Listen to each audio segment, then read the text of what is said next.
Welcome to Lantern and Shroud, a podcast of ghost stories, folklore, and the things that haunt the spaces in between.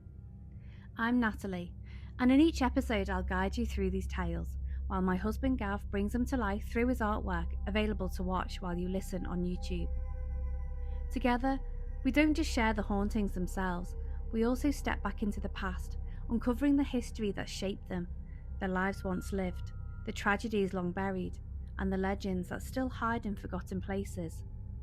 So if you're ready, let me take you somewhere lost to time, a place with history buried in the soil, a story whispered down through generations, a haunting that never quite lets go. Some tales are true, some are twisted by the years, and some are still happening. So light the candles, draw the curtains, and listen closely, because you've just stepped into Lantern and Shroud.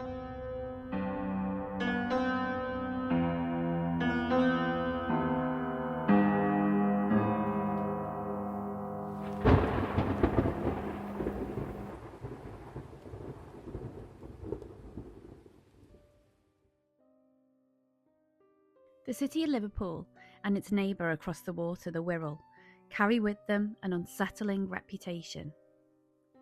Their streets are layered with centuries of history. Georgian terraces, Victorian warehouses, Edwardian shopfronts, all pressed tightly against the modern world. Some claim that in certain places, those layers do not merely linger in the stones and bricks, but occasionally bleed through. People stepping onto a street in full daylight have suddenly found themselves walking not in their own time, but in another. These are the time slips, phantom journeys into the past, sudden and inexplicable, leaving witnesses shaken and unsure of reality itself. No location has attracted more attention than Bold Street. Modern shoppers hurry along past bookshops, cafes and boutiques, yet countless witnesses say that in an instant the street has shifted beneath their feet. Bold Street is a bright and busy part of Liverpool, always alive with students, shoppers and cafe goers. Yet, beneath the hum of espresso machines and the scent of bookstores lies something stranger. A stretch of cobbled ground where time itself seems frayed at the edges. The best known case belongs to Frank, an off-duty policeman in the 1990s. Frank and his wife Carol were shopping in Liverpool city centre.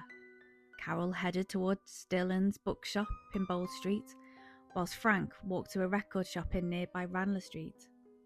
After about 20 minutes, Frank walked to Bold Street to meet his wife. It was a beautiful sunny July day, and Liverpool was alive with the buzz of traffic and chatter. But as Frank walked towards the bookshop, he noticed everything around him had been replaced with a heavy silence. Engines and voices had dulled, the brightness of his surroundings dimmed. The air seemed to thicken.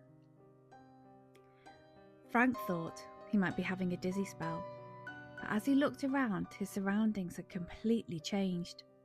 A small box van that looked like something out of the 1950s sped across his path, beeping its horn as it passed. The van had the name Kaplan's emblazoned across the side. Frank crossed the road and saw that the bookshop Dillon's was no longer there. In its place was a store with the name Cripps. The large bay window that previously housed brightly covered books had transformed and now displayed ladies' hats, bags and shoes. The policeman turned and saw that people on Bold Street were wearing clothes completely out of fashion for 1997 and more in keeping with the style from the 40s and 50s. No jeans or trainers.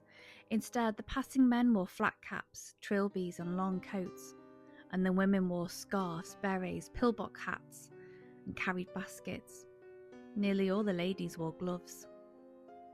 Where modern shopfronts should have been, there were old painted fascias and iron signs displaying names he didn't recognise.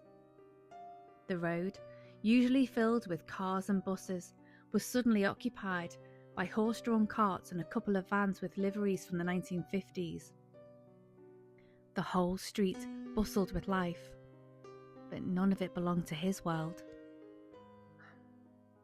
It began to dawn on Frank that he had somehow walked onto a bold street from 40 years previous.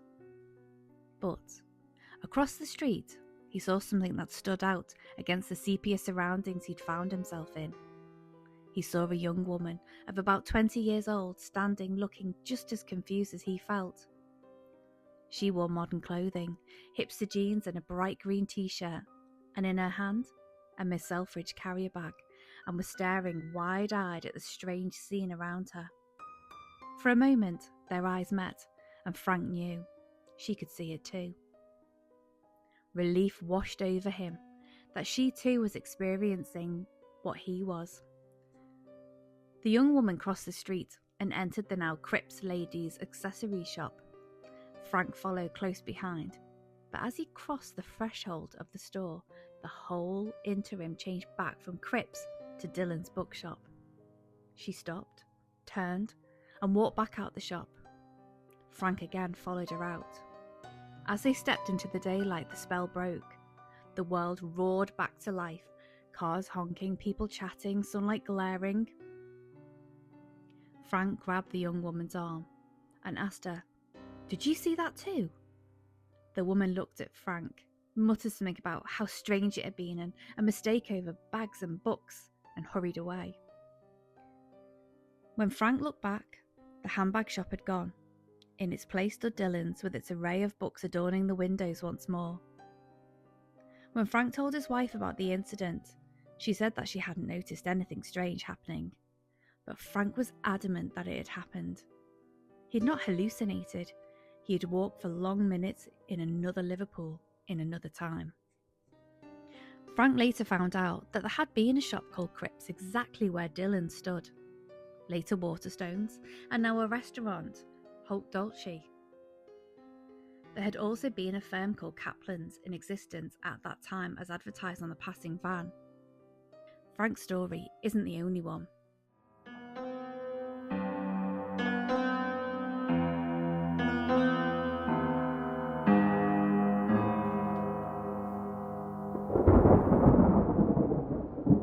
Over the years, Bold Street has been the stage for dozens of slips into Liverpool's past. People have experienced looking for the Waterstones bookshop, previously called Dylan's, and have walked up and down Bold Street unable to find the store, as if it has completely disappeared from existence. Others have seen cars from the 1920s travelling along Bold Street, looked away for a moment, only for the vintage car to suddenly disappear. A student in the 1970s claimed he walked into a record shop filled with gramophones and wax cylinders. When he blinked, it was gone. A shop assistant in the 1980s swore she saw a woman in an Edwardian dress crossing Bold Street against the traffic. She stepped into the road, and the cars seemed not to notice her, before she faded like smoke. Multiple witnesses have described the same sensations: a hush falling, colours dulling, a thickness to the air as though walking through water. Always the same street, always the same sense that time itself is threadbare, like a worn carpet showing glimpses of the floor beneath. I've walked Bold Street myself more times than I can count. Nights out in crowded bars and clubs, afternoons snatching a quick bite to eat with family and friends, or heading up Bold Street towards the Philharmonic for the evening. To me, it's always just been a street. Busy, noisy, but ordinary. If Bold Street truly is a doorway to other times, then I'd never been one of the lucky or unlucky ones to stumble across it. Never. Until one afternoon not so long ago. It was a perfectly normal shopping trip. I was with my daughters, bags already tugging at our wrists, chattering between us as to which shop to duck into next. The street was alive with its usual rhythm, the electric delivery bikes weaving through pedestrians, students, shoppers, the clatter of cutlery from cafe tables that spill onto the pavement. A city in full motion, familiar and predictable. As we crossed Bold Street, heading towards the place now called Holt Dolce, something happened. It began in my stomach, an odd, unsettling, deep vibration. It whirred through my body at speed. At the same time, a faint pressure closed over my ears. The chatter of my daughters, the noise of traffic, the everyday hum of Liverpool, it all just seemed to slightly dull. No sooner had it begun, it stopped. Literally lasted seconds. But the feeling had been so abrupt that I stopped dead in the middle of the pavement. My daughters carried on, completely oblivious. I turned, retraced my last few steps. Nothing.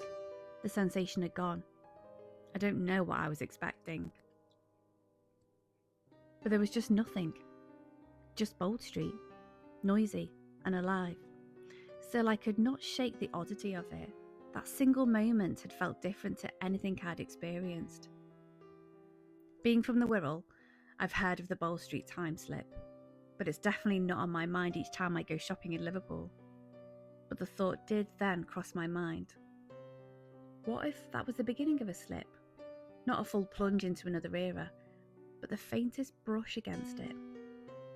I had always thought the stories belonged to other people. To policemen in the 1990s, to startled shoppers, to women stepping into vanished stores. But perhaps Bold Street does not reveal itself all at once. Perhaps it probes you first, feeling your weight on its cobbles, testing whether you're ready to be pulled back into its hidden layers of time. And perhaps, on that unremarkable afternoon with my daughters, I had brushed against that hidden seam, and for the briefest of moments, Bold Street had been waiting. Some suggest it's because Bold Street was once the heart of Liverpool's Georgian Quarter, its cobbled roads carrying merchants, sailors and tradesmen for centuries. Perhaps the sheer weight of memory has sunk into the stone, replaying itself for those sensitive enough to stumble upon it. Others whisper that Liverpool, a city of tides and shifting currents, stands on hidden ley lines, and that Bold Street is a crossing place where time's fabric is weakest. For those who have felt the silence fall and seen the old city flicker back into life, explanation matters little. They know what they saw. For a few moments, they walked in another age, side by side with ghosts who did not yet know they were gone. Not far from Bold Street, Liverpool's Georgian Quarter has its own whispers. Rodney Street, famous for its tall townhouses and the pyramid tomb in St Andrew's Churchyard, has been the scene of similar slips. Several accounts speak of pedestrians entering a mist or a strange hush, then find themselves surrounded by carriages and gas lamps. One man claimed he saw doctors in top hats and frock coats hurrying into houses, their brass plates gleaming with names long erased. Another said he walked past children playing with hoops and skipping ropes who stared at him with wide eyes before fading like smoke. The effect is not always visual. Sometimes it is purely atmospheric. Footsteps echo differently. The air smells of coal and horse manure. The city itself seems to breathe in another century's rhythm. Across the Mersey, Wirral holds its own store of tales. On Bidston Hill, a place already thick with folklore, people have reported stumbling upon a scene from centuries past. One hiker describes seeing a group of hooded monks chanting in the heather, only for them to vanish when approached. Others speak of medieval villages, their cottages flickering like candlelight before dissolving into the woods. At Thursterston Common, a couple claimed to have passed two farmers driving sheep, clad in rough, homespun clothes of the 1700s. Them and the animals made no sound, and when the couple turned back, the road was empty. In Port Sunlight Village, built for Lever Brothers workers in the 19th century, there are tales of Edwardian figures glimpsed on the cobbled streets. One visitor swore she saw women in aprons pushing prams and men in flat caps wheeling barrows, though the street was otherwise deserted. When she blinked, she stood once again in the modern quiet village, with only her own heartbeat echoing in her ears. Perhaps the strangest Wirral story is the Wallasey shop time slip, whispered by locals who remembered the account. A woman entered a small shop, by some versions a grocer's, by others a draper's, on a perfectly ordinary day. Inside, however, she found herself surrounded not by shelves of modern goods, but by a scene from decades earlier. Wooden counters stood where no counters should be. Behind them, assistants wore long pinafores and starched collars, selling produce wrapped in brown paper. The woman tried to make a purchase, only to be met with blank, uneasy stares. When she handed over her modern money, the assistant looked baffled, as though the coins were foreign tokens. Panicked, the woman left the shop. And as she stepped outside and turned back, the building utterly changed. The old shopfront had vanished, replaced by its modern incarnation. What makes the modern account so unsettling is that the shop itself seemed to coexist in two times at once. She had not stumbled across a vanished building, but into a place where the past was still alive, just beneath the surface. But what causes these slips? Some say they are tricks of the mind, daydreams, déjà vu, hallucinations born of stress. Others whisper of ley lines, of electromagnetic disturbances, of falls in time itself. Perhaps the old streets of Liverpool and the Wirral are layered too tightly together, the weight of their history forcing past and present to touch. Whatever the cause, those who experience them rarely forget. They return to the ordinary world, carrying the unsettled knowledge that time is not as steady as it seems. In certain streets, on certain days, the air may shift, the silence may deepen, and you may find yourself walking, not through the Liverpool or Wirral of today, but through the shadows of another century.